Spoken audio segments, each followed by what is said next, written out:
പ്രണയതീർത്ഥം ഭാഗം 11. അപ്പു, എന്താ അമ്മേ?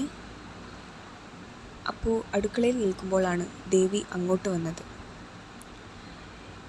ഇന്നലെ അവൻ്റെ മുറിയിലല്ലേ നീ കിടന്നത്? ശ്രീദേവി അവളുടെ അടുത്തേക്ക് വന്നുകൊണ്ട് അല്പം മടിയോടെ ചോദിച്ചതും അവൾ അവരെ നോക്കി.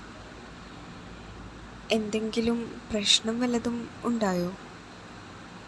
ചോദിക്കണോ വേണ്ടയോ എന്ന പോലെ അവർ ചോദിച്ചതും അപർണയ്ക്ക് ദേവി ഉദ്ദേശിച്ചത് എന്താണെന്ന് മനസ്സിലായി. ആ ചിന്തയിൽ അവൾക്കാകെ ജാള്യത തോന്നി. മോളെ, ഞാൻ വേറൊന്നും കൊണ്ടല്ല, സ്വന്തം അമ്മയുടെ സ്ഥാനത്ത് നിന്ന അമ്മ മോളോട് പറയുന്നത്. മോളിപ്പോൾ പഠിക്കുവാണ്, അതുകൊണ്ട് തന്നെ ഒരു ഭർത്താവ് എന്ന രീതിയിൽ അവൻ പെരുമാറാൻ വന്ന മോളത് സഹിച്ചു നിൽക്കുമെന്നും വേണ്ട കേട്ടോ.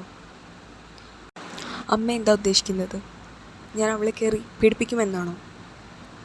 പെട്ടെന്ന് അടുക്കള വാതിൽക്കൽ നിന്ന് ഗൗരവം നിറഞ്ഞ ചോദ്യം വന്നതും ദേവിയും അപ്പവും ഒരുപോലെ ഞെട്ടി. വാതിൽക്കൽ അതാ സാക്ഷാൽ മൃത്യുഞ്ജയ്. നെഞ്ചിൽ കൈകൾ പിണച്ചുകെട്ടി ദേഷ്യത്താൽ ആകെ വലിഞ്ഞു മുറുകയാണ് നിൽപ്പ്. അപർണ!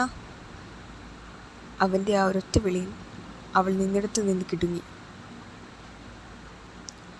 പറയടി, നിന്നെ ഞാൻ ഇന്നലെ രാത്രി കയറി പിടിക്കാൻ വന്നു പറയാൻ.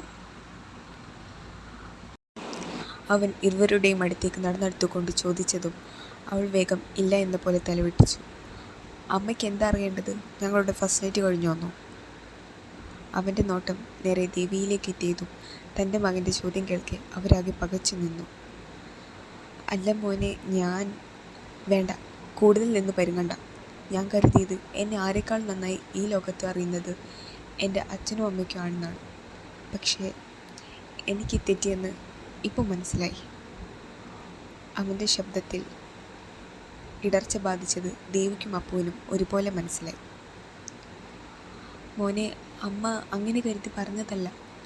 ഇന്നലെ നീ അങ്ങനെയൊക്കെ പറഞ്ഞപ്പോൾ നിൻ്റെ വാശിക്ക് നീ ഇവളെ എന്തെങ്കിലും ചെയ്തു കാണുമോ എന്ന് പേടിച്ചിട്ടാ. ആരെക്കാൾ നന്നായി എനിക്കറിയില്ലേ നിന്നെ? അതെ, എന്നിട്ടാണല്ലോ ഇങ്ങനെ പറഞ്ഞത്. അവൻ പുച്ഛിച്ചുകൊണ്ട് പറഞ്ഞതും ദേവി പിന്നെയും എന്തോ പറയാൻ മുതിർന്നു.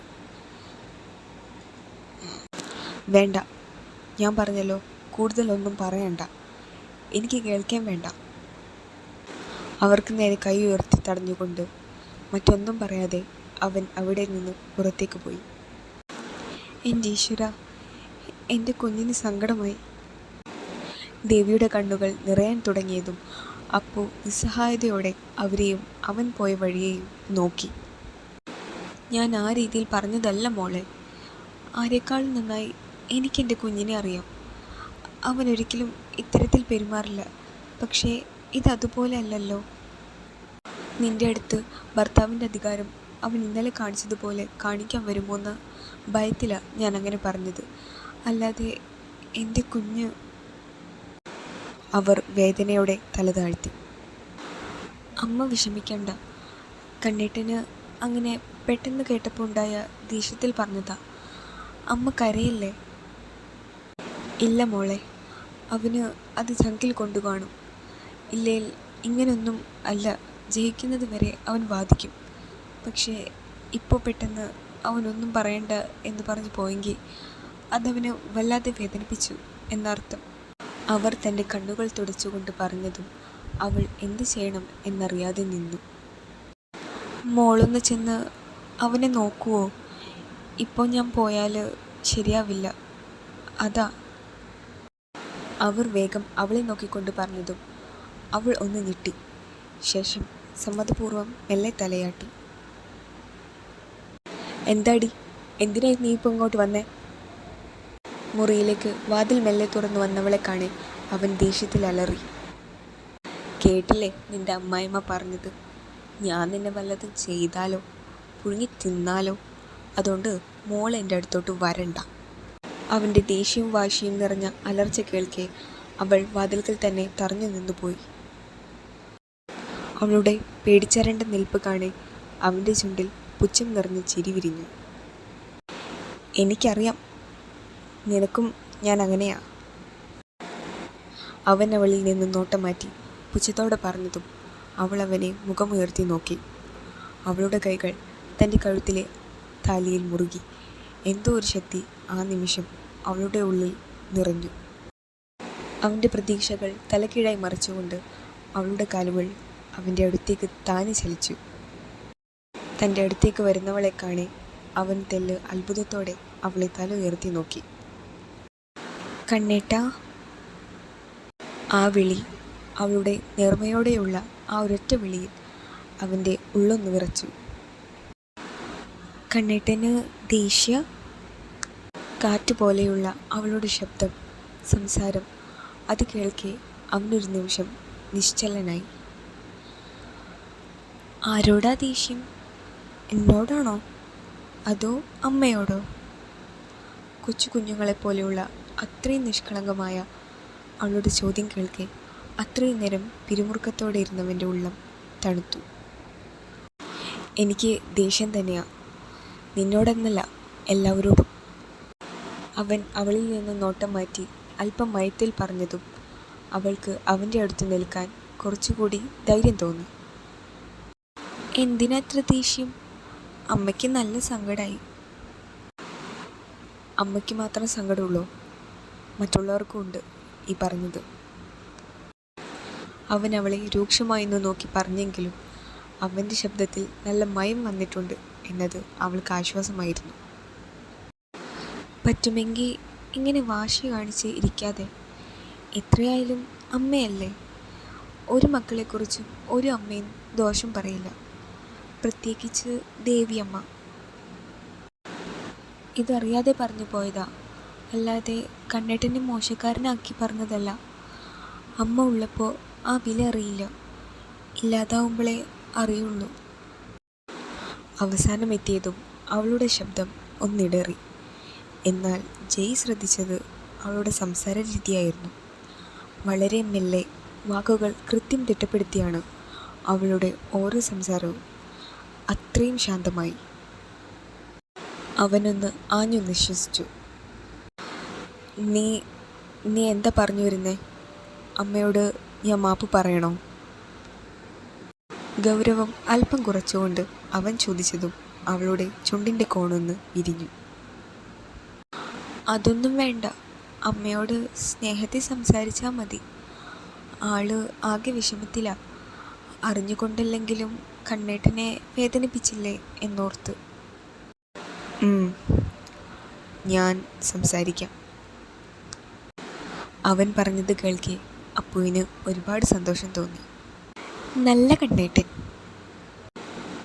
ആ സന്തോഷത്തിൽ അവൾ അവൻ്റെ കവിളിൽ പിടിച്ചു വലിച്ചുകൊണ്ട് പെട്ടെന്ന് പറഞ്ഞതും ഇരുവരും ഒരുപോലെ ഞെട്ടി.